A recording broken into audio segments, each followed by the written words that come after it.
আজকে রসুন তুলতে গিয়ে শুধু দফায় দফায় বৃষ্টি।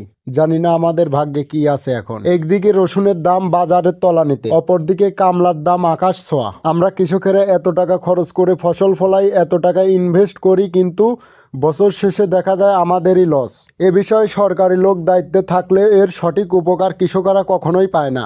আসসালামু আলাইকুম, কেমন আছেন সবাই? আপনারা হয়তো অনেকেই জানেন, আবার অনেকেই জানেন না, আমাদের চলন বিলে এখন কৃষকদের উৎসব মুখর পরিবেশ গড়ে উঠেছে। উৎসব মুখর পরিবেশ বললাম এই কারণ হলো আমাদের চলন বিলের যে শীতকালীন ফসলগুলো চাষ করা হয় সেগুলো এখন ঘরে তোলার সময় হয়ে এসেছে। তো আমিও সকলের ন্যায় বন্ধু বান্ধবদের নিয়ে চলে যাচ্ছি আমাদের জমিতে রসুন উঠাতে। তো আজকের আবহাওয়াটি ছিল খুবই মেঘাচ্ছন্ন। তো সবারই মনে হচ্ছিল আজকে কোনো কাজ হবে না, শুধু যাওয়া আসা হবে আর পায়ের তলার স্যান্ডেল ক্ষয় হবে। সবকিছু জানার পরেও আমরা সবাই সকাল সকাল বেরিয়ে পড়লাম, কারণ এই সময় আমাদের বসে থাকলে চলবে না।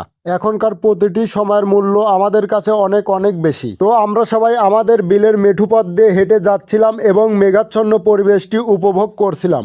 তো এভাবেই গল্প গুজব করতে করতে আমাদের সেই কাঙ্ক্ষিত ঠিকানায় আমরা পৌঁছে গিয়েছিলাম। তো আমি জমিতে পৌঁছাতে না পৌঁছাতেই রাকিব দেখি তার যুদ্ধ শুরু করে দিয়েছে। আমাদের স্কোয়াডের আরও 5 জন এনিমি এখনও তাদের কার্যক্রম শুরুই করেনি।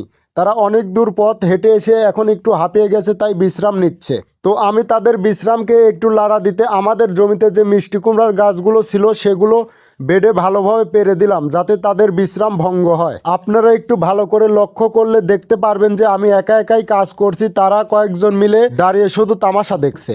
আমি মনে হয় তামাশা বলে ভুল বললাম, তারা হয়তো একটু পরিকল্পনা করে কাজ শুরু করবে, কারণ আমি তো ভুলেই গিয়েছিলাম উস্তাদের মার শেষ রাতে। তো অনেকক্ষণ ধরে আমি একাই কাজ করে যাচ্ছিলাম আর এদের নাটক দেখছিলাম।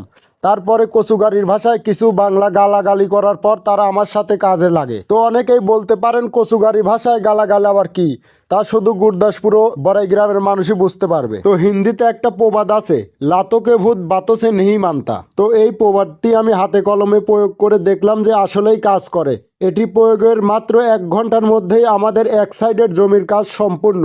তো আমরা এখন যাচ্ছি আমাদের অন্য এক জমিতে, সেখানে গিয়ে খাওয়া দাওয়ার পর আবার যুদ্ধে নামবো। তো আমরা সবাই মিলে সকালের খাবারটা খুবই শান্তিপূর্ণ পরিবেশে খাওয়া দাওয়ার পর একটু বিশ্রাম নিয়ে আবার চলে যাই আমাদের সেই কাঙ্ক্ষিত যুদ্ধ অর্থাৎ কাজের পর্বে। কিন্তু খাওয়া দাওয়ার পর বিশ্রাম খুব একটা স্থায়ী হয়নি, এর কারণ হলো বৃষ্টি। ভাইরে ভাই, ধাওয়া পাল্টা ধাওয়া, আক্রমণের পর আক্রমণ করে আমাদের ওপরেই বৃষ্টি।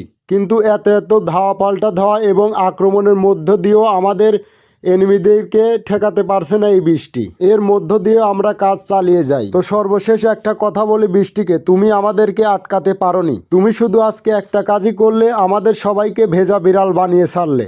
তো আজকের মতো এই পর্যন্তই। সবাই ভালো থাকবেন। আল্লাহ হাফেজ।